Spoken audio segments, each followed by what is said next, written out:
Mr. President, I have come to the floor this afternoon unexpectedly. I had anticipated that I was going to be taking the long trek home for even a short weekend, going back to Alaska. That is not the case this weekend, unfortunately.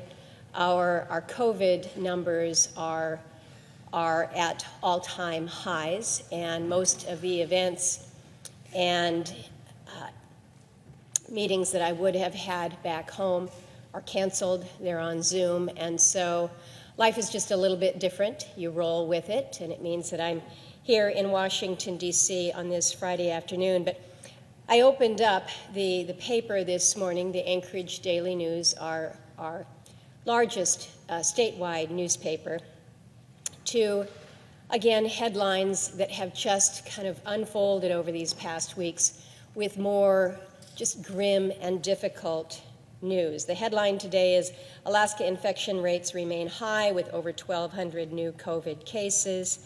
We are leading. We're leading the nation right now in our COVID rates. And it's interesting, Alaska we're separated enough geographically, but through the advantages of air travel and road travel, we mix, we mingle, we get around, and the virus knows no bounds, as we all know. But as we're seeing, thankfully, the case counts beginning to decline here in the lower 48, Alaska is doing just the opposite.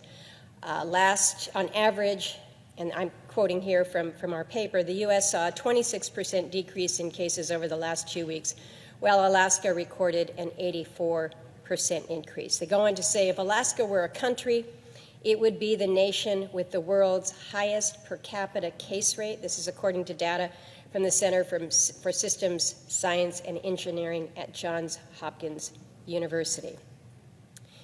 The article proceeds to state that Alaska's 171 average daily cases per 100,000 over the last 7 days is nearly double the rate seen in West Virginia, which is currently second in the nation.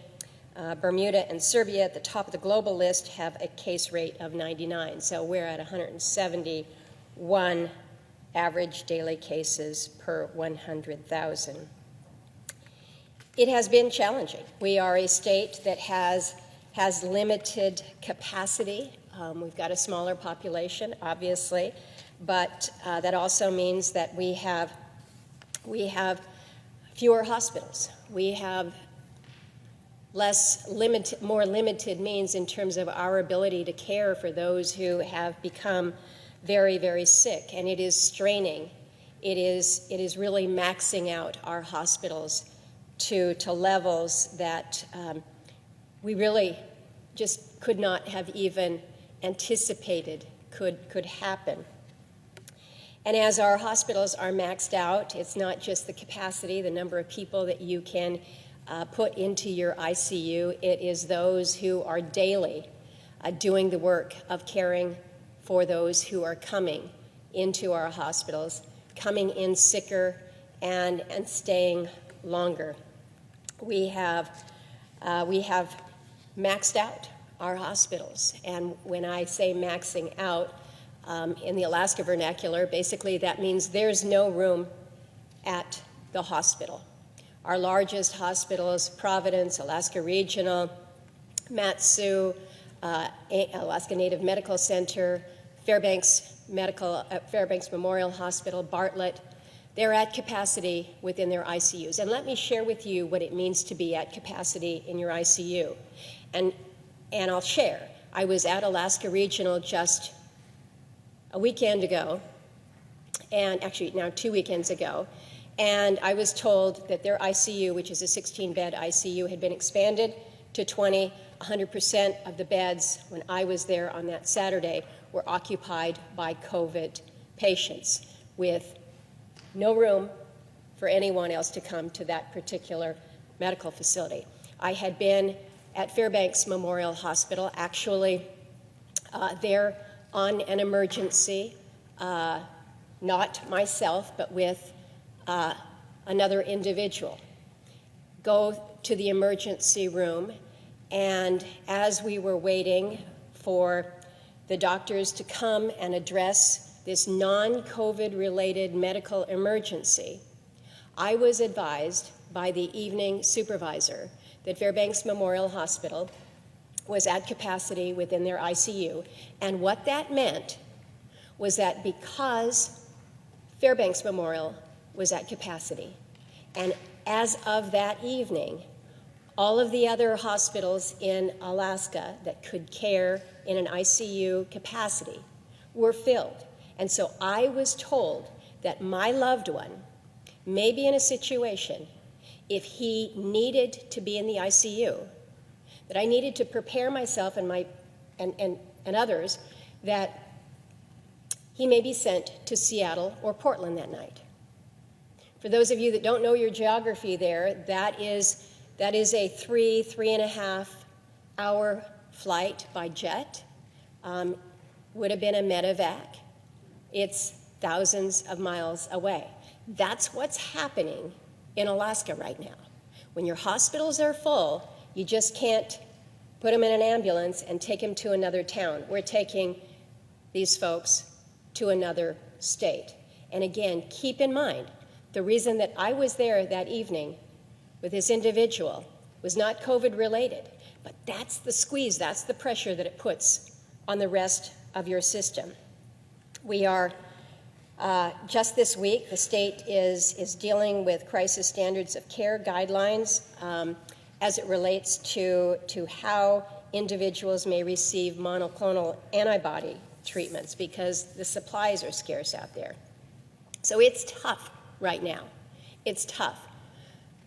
Beds are hard to find, and the extraordinary men and women who every day are going in and doing as best they can to provide for the level of care that is needed are doing so.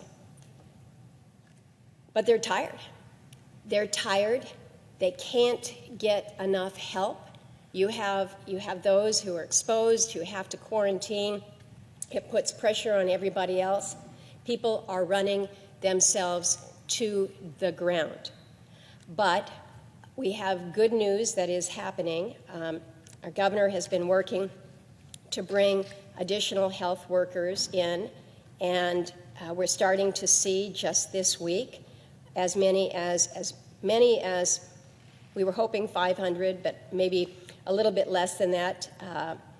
Nurses, respiratory therapists are starting to come to the state as part of a federal contract. So you've got state contracted healthcare workers. The Alaska Native Medical Center is going to be receiving additional support from a disaster medical assistance team. Again, we are at a point where you just can't take it on anymore, and our numbers have not yet peaked.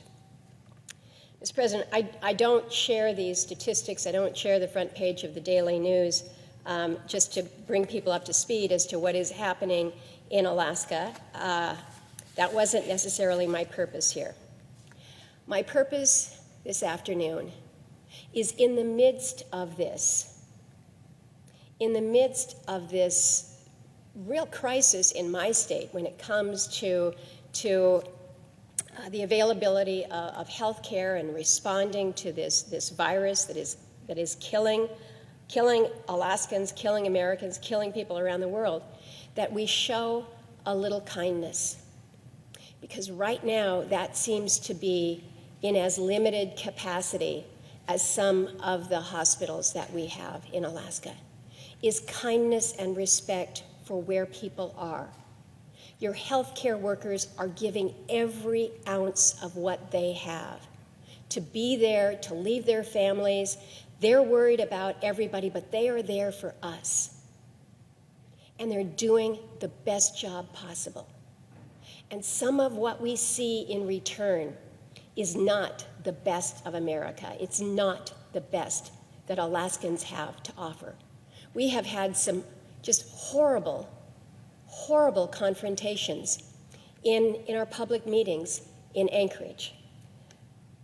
The top of the fold in the Anchorage paper is about an assembly meeting where individuals wore yellow stars of David to protest the mask ordinance that the Anchorage Assembly was taking up, comparing a mask mandate to the Holocaust. It's shocking. And at some of the assembly meetings, and it's not just in Anchorage, we're seeing it in other communities as well. It is neighbor against neighbor. We have had providers go to provide testimony before in these public meetings, and not only have they been ridiculed and mocked, but we hear the stories, we read the stories that they've been spit upon. This is not how we show appreciation for those who are trying their absolute best to be there for us. And they will literally turn the other cheek and make sure that the care that they are providing in that ICU, in that ER, is without discrimination as to whether or not you've been vaccinated or not. They're going to be there to take care of you. So please, can we please show some kindness to one another at these times of stress and of anxiety to families? We in Alaska are pretty hardy. We're independent. We can handle things on our own. But we're better because we're also good neighbors to one another more often than not. When somebody's car breaks down by the side of the road and it's cold and it's dark, we stop. We help them. We're there for them. When somebody's sick, we deliver the food. We're good neighbors. And so we in Alaska need to remember to be that good neighbor to one another. We can have disagreements. We can have differing points of view. We can express them without degrading one another, without denigrating one another, without humiliating and mocking one another. So I know that we will be beyond COVID. It's not coming soon enough for any of us. But I just ask that as we go through this, in this state and around this country and around this world, that we remember that we are all better when we care for one another and we show a little kindness. With that, Mr. President, I yield the floor.